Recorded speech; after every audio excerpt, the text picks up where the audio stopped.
Cornelius Vanderbilt once said, "There is no friendship in trade." Just for a moment, imagine Australia has been wrong all along regarding its perception about China, as Australia's economy continues to suffer and the country is already facing terrible housing conditions, with rental vacancies sitting below 1%, a construction sector in crisis with major players collapsing, and of course a cost soaring. A recent report suggests that 377,000 households are in need, including 331,000 in rental stress and 46,000 are experiencing homelessness. As a result of all this, there would be a 106,000 homes shortage by 2027. My name is Dr. David Waralu, and you are watching Geopolitics in Conflict. Our show today is sponsored by Noble Gold. We've heard the advice that things works out in the long run. We shouldn't worry too much about problems in the here and now. But in economic crisis, the high inflation and the lack of housing, how does it help to be told things will be better in a few years? This is the case of Australia. The truth is that in the long run, Aussies all will be dead. But it helps to think about the difference between the short run and the long run. Both concepts have a controversial history in economics, but in the early 1920s, the British economist John Maynard Keynes wrote one of the most famous criticisms of the so-called long run. He said, if economists use the concept of the long run to sweep difficult questions under the rug when they were theorizing, it could have real consequences for people's lives. The objective of this analysis is to put in perspective for you the true conditions and reality of where Australia is headed, given its ill-conceived foreign policies, heavy on rhetoric, but lacking objectivity and substance. So the question is, why some hawks in Canberra consider China a national security threat to Australia? Now, a word from our sponsor. Because of them, we can bring you this content. Reigning in wealth, like King Charles with Gold IRA from Noble Gold Investments. Just as King Charles' magnificent gold crown symbolizes wealth and power, a gold IRA can fortify your own financial kingdom. Imagine the confidence that comes from retirement backed by a tangible, proven asset, gold. An asset that is not at the mercy of unpredictable market swing. A crown may not be included, but isn't a future free of financial stress a worthy throne? Like royalty, enjoy the luxury of choice. Gold, silver, platinum, or palladium, the realm is yours to command. Fend off concerns about economic downturns and let your wealth thrive with the timeless security of precious metals. This month, the first solid 1/4 ounce gold standard bullion coin ever issued with Charles III's king image can be yours with your own qualifying gold IRA or a 401k rollover of $50,000 or higher. You can't go wrong with Noble Gold Investments.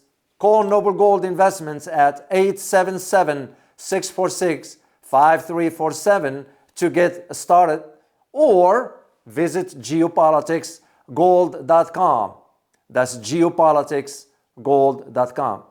Remember, there is always risk of investments and there is no guarantee of any kind. Now, back to our show. The recent thaw in relations between Australia and China may not come as a surprise to those who have been closely monitoring the two nations' interaction. Some have speculated that a change in Australia's policy towards China would occur under the leadership of Labour Party leader Anthony Albanese, otherwise known as Albo, who succeeded Scott Morrison as Prime Minister and is known for his more flexible approach to China. However, the shift in Australia's China relations over the past year cannot be attributed solely to a change in leadership. As Deputy Prime Minister and Defense Minister Richard Marles noticed in his statements introducing the 2023 Defense Strategic Review, a stable relationship between Australia and China is in the interest of both countries and the broader region. He said, and I quote, "Australia will continue to cooperate with China when we can, disagree when we must, manage our differences wisely, and above all else, engage in and vigorously pursue our own national interests." End of quote. The review thoughtfully reflects Canberra's determination to never give up trying to engage China while at the same time squarely facing up to the risk inherent in a region defined by strategic competition. What the review, conveniently or ignorantly, did not include is that the rising tensions in the region are not created by China, but rather the United States' promotion of alliances like AUKUS and Quadrilateral Security Dialogue known as Quad. The review suggests that China's military buildup is a big part of the problem, and it has long been large enough to, in and of itself, increase the potential for military conflict in the region, if only because it encourages other countries to modernize their military forces. But wouldn't that be the right thing to do? Didn't the United States do the same after World War II? It expanded its military as its economy became stronger. What I found interesting about the review is how the narrative is geared towards ensuring that only China bears the responsibility of this current security outcome. And the question I propose is, what is driving China's increasing aggressive stance?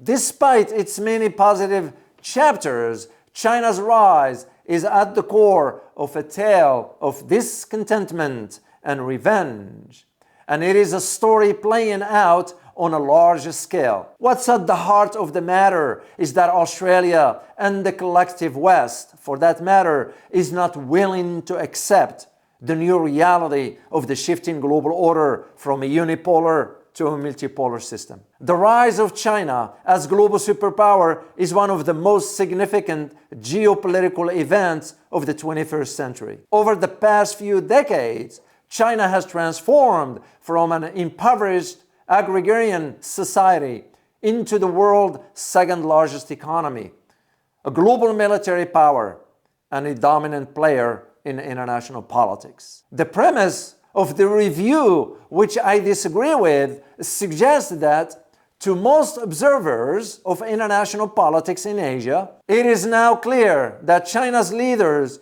won't be satisfied until the US is kicked out of the region, preferably unceremoniously, and Beijing has secured the unquestioning respect of all left behind. And this is what the review is advocating for. Once again, reality on the ground suggests otherwise, leading us to ask the following question: who is fomenting tensions in the Taiwan Strait and the South China Sea? Who is expanding military bases in the Philippines? And who is sending nuclear submarines in a new pledge to protect South Korea? You all know the answer. Yet, some Australian politicians are lying while promoting the narrative of how Aussies ought to review China as anything other than an enduring national security threat to Australia. Couldn't be far from the truth, in my opinion. This comes on the heels of Chinese President Xi Jinping describing the national security situation in his own country as complex and dangerous, calling for a deeper understanding of the situation and accelerating the modernization of China's national security system and capabilities.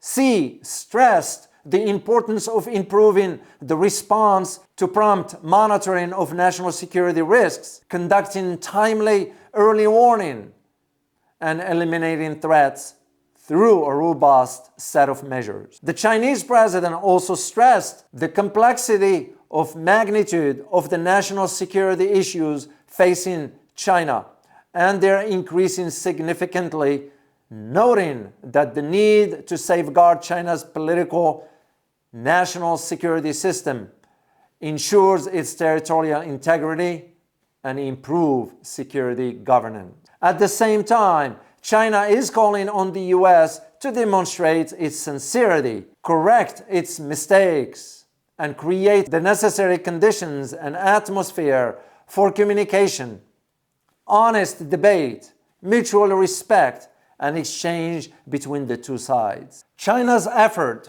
over the past several years to permanently reshape the region have caused even those observers who pride themselves on their capacity not to overreact, to worry about the prospect of the global power balance shifting decisively in China's favor. And is rightly so. And I say that this is what is at the heart of this matter, of why we are witnessing what we are witnessing in Asia. For example, NATO's presence in Japan, expansion of US military bases in the Philippines, tensions in the Taiwan Strait and the South China Sea, among others.